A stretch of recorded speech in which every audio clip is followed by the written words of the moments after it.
Fala, concurseiro, tudo certo? Aqui é o professor Rafael Lisboa, bem-vindo ao Simplificando Direito, e nessa videoaula vamos aprender tudo de mais importante para concurso sobre o princípio da impessoalidade no direito administrativo, um princípio previsto expressamente na Constituição Federal.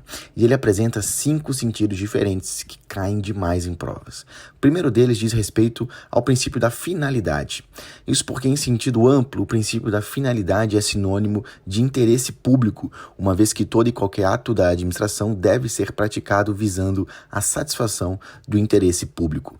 Por outro lado, em sentido mais estrito, o ato administrativo deve satisfazer a finalidade específica prevista em lei. Um segundo sentido do princípio da impessoalidade diz respeito à validade do ato do agente de fato. É muito importante isso. Imagine uma pessoa que ocupa cargo efetivo, mas não prestou concurso público para tanto. Essa pessoa é considerada um agente de fato. Os atos desses agentes são imputados ao Estado, em virtude do princípio da impessoalidade. Assim, se no futuro o provimento irregular for desfeito, ainda assim os atos praticados por esses agentes serão considerados válidos.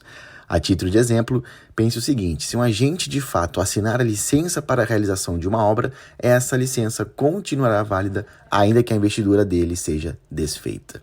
Um terceiro sentido diz respeito a um princípio da igualdade ou isonomia. E é muito importante isso, porque tem toda relação com a impessoalidade. O princípio da impessoalidade se traduz na ideia de isonomia, pois a administração deve atender a todos os administrados sem discriminações. Ou seja, não se pode favorecer pessoas ou se utilizar de perseguições indevidas, consagrando assim o princípio da igualdade ou da isonomia. Antes de irmos ao quarto sentido, vou deixar aqui na descrição o meu manual de direito penal da parte geral. Se você quiser estudar por um e-book atualizado para concurso, está aqui o link na descrição, vale muito a pena você conhecer. O quarto sentido do princípio da impessoalidade se refere à vedação de promoção pessoal. O que é isso? É porque os agentes públicos atuam em nome do Estado. Dessa forma, não poderá ocorrer a pessoalização ou promoção pessoal do agente público pelos atos realizados. Esse significado decorre diretamente lá do artigo 37 da Constituição Federal, no parágrafo 1º, que diz: a publicidade dos atos, programas, obras, serviços e campanhas dos órgãos públicos deverá ter caráter educativo, informativo ou de orientação social, dela não podendo constar nomes, símbolos ou imagens que caracterizem promoção pessoal de autoridades ou servidores públicos. Esse dispositivo cai demais em prova, decore isso. Esse tipo de conduta também infringe outros princípios, como a legalidade e também a moralidade. E um quinto e último sentido é em relação ao impedimento e à suspeição.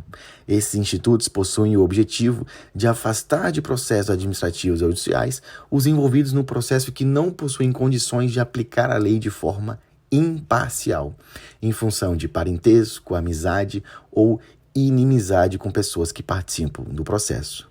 Inclusive, nesse último caso, podemos citar como exemplo um processo administrativo disciplinar contra um servidor quando a autoridade competente para decidir é a própria esposa.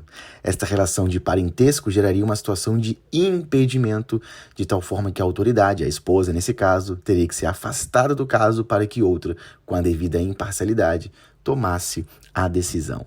Gostou do vídeo? Então eu vou pedir o seu like e a sua inscrição no canal, porque vai vir muito mais conteúdo por aí de direito.